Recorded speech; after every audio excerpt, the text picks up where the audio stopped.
గుజరాత్ అహ్మదాబాద్ లో రాహుల్ గాంధీ చేసిన కామెంట్స్ ని ఎట్లా చూడొచ్చు? కొంతమంది కాంగ్రెస్ కార్యకర్తలు బీజేపీకి సపోర్ట్ చేస్తున్నట్టు మాట్లాడుతున్నారు. చాలా సందర్భాల్లో రాహుల్ గాంధీ గారు కొన్ని ఫేస్ చేశారు. సో నేషనల్ పార్లమెంట్ ఎలక్షన్ సందర్భంలో అయ్యిండొచ్చు, అంత ముందుకు 19 పార్లమెంట్ అయ్యిండొచ్చు, తర్వాత జరిగిన అంశాల పట్ల కొన్ని రాష్ట్రాల్లో కొద్ది మంది అలాంటి వ్యక్తులు ఇక్కడ ఉంటే ఇంకొకరు పనిచేస్తున్నటువంటి కూడా కనిపించుంటాయి. తన దృష్టికి వస్తేనే అంత పెద్ద మాటను ఉంటాడు కదా. ఒక కార్యకర్తను కూడా వదులుకోవడం పార్టీకి ఎక్కడ ఇష్టం ఉండదు. కానీ వాళ్ళంతకన్నా ఎక్కువ నష్టాన్ని చేస్తున్న తన దృష్టికి వచ్చినప్పుడు తప్పకుండా ఉంచుకొని బాధపడడం కన్నా తుంచివేయడం సుఖం అనదా, ఏదైనా అంతే కదా. ఇప్పుడు క్యాన్సర్ వచ్చినప్పుడు ఎక్కడ క్యాన్సర్ వచ్చిందో మనం అక్కడ కట్ చేస్తే మిగతా దానికి పాకకుండా దానికి క్యూర్ అవుతుంది. అలా కాకుండా అంతా పాకేదాకా ఉంచుకుంటే పార్టీకి నష్టం జరుగుతుంది. తెలంగాణ కాంగ్రెస్ అట్లా జరుగుతుందా? ఇక్కడ కూడా అదే జరుగుతుందా? ఎక్కడైనా ఒకటే. మీరు అక్కడ గుర్తుపెట్టుకోండి, రాహుల్ గాంధీ గారు చాలా సీరియస్ గా ఉన్నారు. ఒకప్పటి రాహుల్ గాంధీ, జోడో యాత్ర తర్వాత మాడిఫై అయిన Rahul Gandhi lot of difference.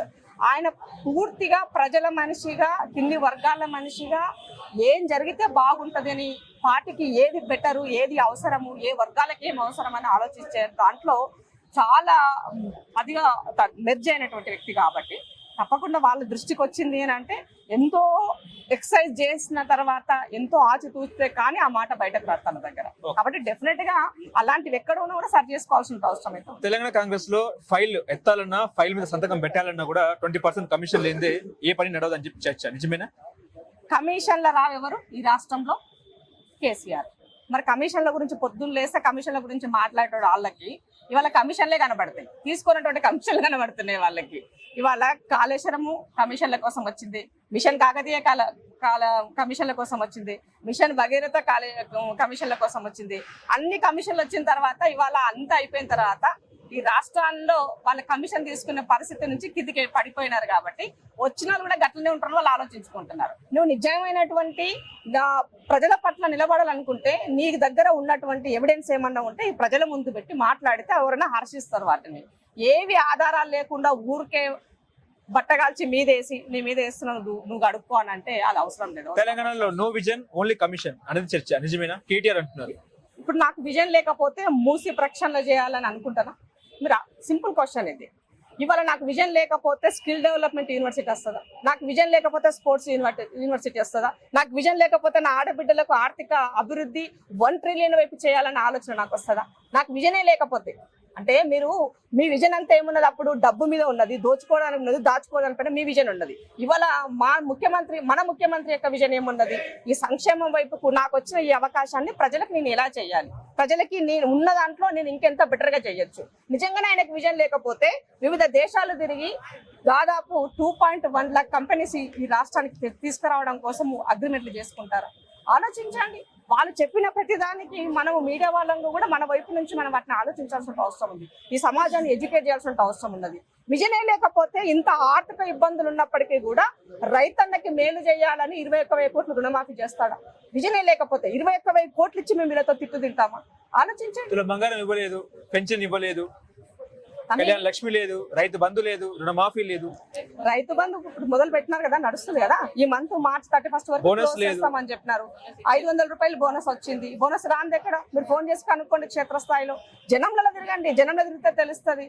జనంలో తిరిగితే కదా వాళ్ళ సమస్యలు ఏముందో మనకు అర్థమయ్యేది, వాళ్ళకి ఏమొచ్చిందో మనకు అర్థమయ్యేది. ఇవాళ తులం బంగారం అంటూ మీరు దాచుకున్న పైసలు తిరిగి బై ఏంటి చేస్తే తులం ఎందుకు 2 తులాలు పెడతాం? మాకు పోయేది ఏమున్నదట? అంగరంగంగా పెళ్లి మేమే చేస్తాం, శ్రీమంతం మేమే చేస్తాం, అన్ని మేమే చేస్తాం. ఏంటి మీరు దోచుకున్నారు కాబట్టి ఖజానా లేదు. ఎట్లా పనిచేస్తుంది?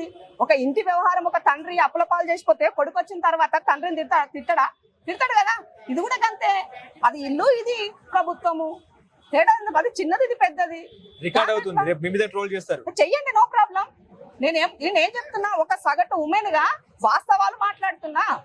ఇవాళ ఏమంటారు, ఇవాళనేమో పంచపక్ష పరిమాణాలు నువ్వు దిగిపోయినావు. ఇవన్నీ నువ్వు ఏమంటారు, కారం మెతుకులు తినే పరిస్థితి కూడా ఇలా రాష్ట్రం లేదు. ఇవ్వాలంటే బికాస్ ఆఫ్ మీ వల్ల 7 లక్షల కోట్ల అప్పు చేసినావు. ఈ రాష్ట్రాన్ని ముంచిపోయినావు, ఎక్కడ ఏం చేయలేకుండా. అప్పు ఉట్టిన కాడ తెచ్చినావు, అప్పు ఉట్టకపోతే కార్పొరేషన్ పేరుతో అప్పు తెచ్చినావు. నువ్వు అప్పులు తెచ్చిన దానికి ఇవాళ నేను అనుభవిస్తున్నా. దాన్ని అప్పు తీర్చడం కోసం ఇంకింత అప్పు చేస్తున్నా. వాస్తవాలు తెలియకుండా ఈ సమాజాన్ని మభ్యపెట్టి అబద్ధాలు మాట్లాడితే ఎన్ని రోజులు ఉంటారు మీరు? ఇలా కాదు కదా. వాస్తవాలు ఒప్పుకోండి, క్షమాపణ చెప్పండి సమాజానికి. మీరు చేసినటువంటి అప్పులను తీర్చలేక ఇవాళ ఎంత ఇబ్బంది పడుతుందో ఈ రాష్ట్రం. అది వదిలేసి పొద్దున్న లేస్తే మీడియా దొరికింది కదా, ట్విట్టర్ దొరికింది కదా, నేను మాట్లాడతానంటే ఎట్లా? కాదు కదా, సగటు ఉమెన్ గా నా బాధ చెప్తున్నా మీకు. ఇవాళ ఒక ఉద్యోగం ఇవ్వాలన్నా, ఒక జీతానికి సంబంధించిన వాళ్ళకి ఏమైనా పెంచి ఇవ్వాలన్నా కూడా ఒక రూపాయి పెరిగితే ఈ రూపాయిని మళ్ళీ ఎట్లా ప్రభుత్వం దానిని ఫిల్ చేసుకోవాలో అర్థం కాని పరిస్థితి ఉన్నది. ఇదే చెప్పిండు ముఖ్యమంత్రి ఢిల్లీలో. దానికి కూడా మీరు పెడార్థాలు తీసి మాట్లాడితే కాంట్రాక్టర్ ఎట్లా ధర్నా చేస్తారు?